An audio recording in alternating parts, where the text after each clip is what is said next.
we're on the button and we look down at 10 Jack of Hearts, strong suited connector, sweet situation, cutoff opens for $20. We could definitely 3-bet this to like $50 to $65. I elect to make the call because this is my first hand and I'd rather feel the table out, just see what's happening, come off a little bit more passive, save the aggression for later. By calling, I elect to allow big blind to come in, 3 ways to flop, $60 out there. Flop is 10-10-5. Rainbow, we flop trips with good kick. They both check to us. And we're going to bet $35 for half pot. And I actually don't like this sizing in hindsight. Big blind makes the fold. Cutoff is going to think about it and then make the call quickly. The reasoning why I don't like this sizing is because I'm splitting my range into 2 because all my air balls are not betting half pot. If I ace king, ace jack, ace queen, I'm not betting half pot. I'm betting like 1/3, 1/4. So I don't like it. I want a full range small, like 1/3, 1/4 rather. Anyways, the turn as it brings in the 8 of spade, not too relevant. Pot's $120 out there. He checks to us. And now what do? Well, obviously we're gonna bet, but how much? I think this is actually the time where we start sizing up. And I don't go too much bigger, to be honest. I go half pot for $60 into 120.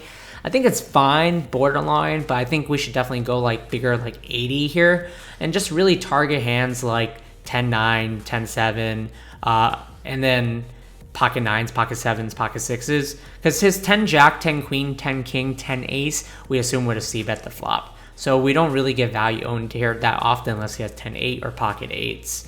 River is a 4 of diamonds, bricks out. 6-7 never is here because we bet half pot on the flop anyways. You can't really like be floating with crazy.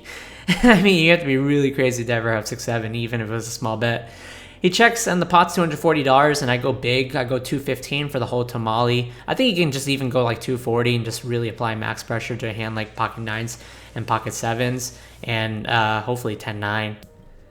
On to the next hand, we look down at ace deuce of hearts in the cutoff. We're going to open it up for $20. Pretty easy spot, decent hand in late position. Button makes a call, that's to be expected. Prefer if he folds so we get position, attack the blinds, and just, you know, take it all down.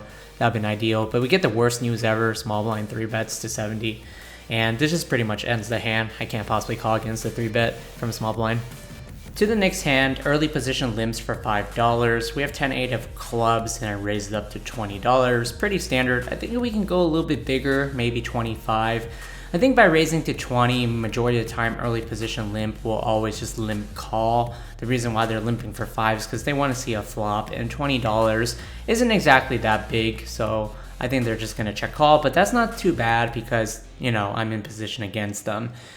Big blind does come along as well, and EP will call. 3 ways to flop. There's going to be $60 out there. And the flop is going to be 10, queen, 4, 2 diamonds, all red. We flop middle pair, blah, kicker, and they both check to us.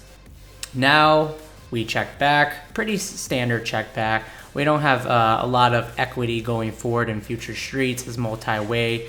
Don't need too much protection. People will still have some occasional queen X in there. So yeah, big blind now leads out for $20, which is 1/3 pot. EP folds, I make the call. I think we can just fold on this turn card, to be honest, but it is 1/3, but if you bet half pot or more, you just clear muck the hand.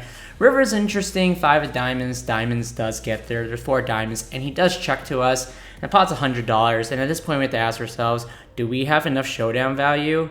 And I don't think so, so I'm gonna elect to just go for a bluff and go $110. But I do want to say that this bluff is kind of bad in a sense that it doesn't make a whole lot of sense considering my pre-flop range and my flop strategy.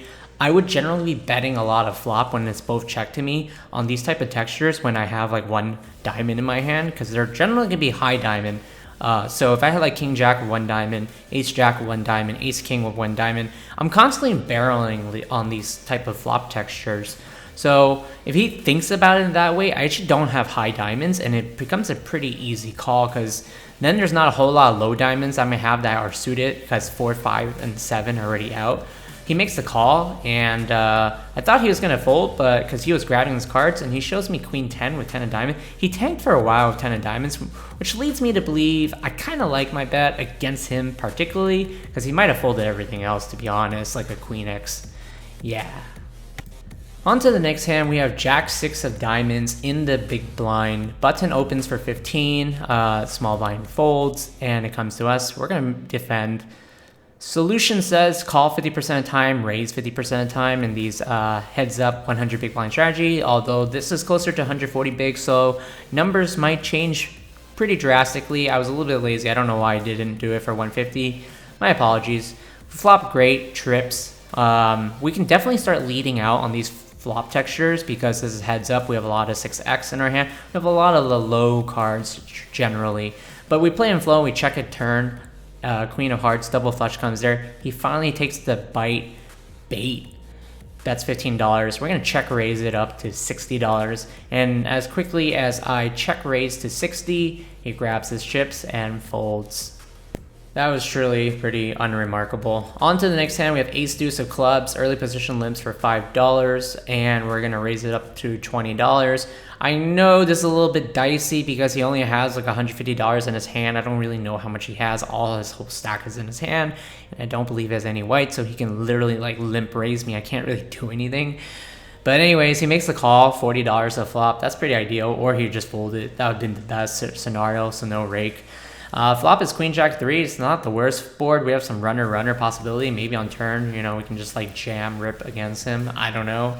See what the turn brings. He checks to us. We bet 15. There's not a whole lot to think about. He's short stacked. You know, any calls is like threatening him, so you don't have to think too much against these stacks. And he makes the fold.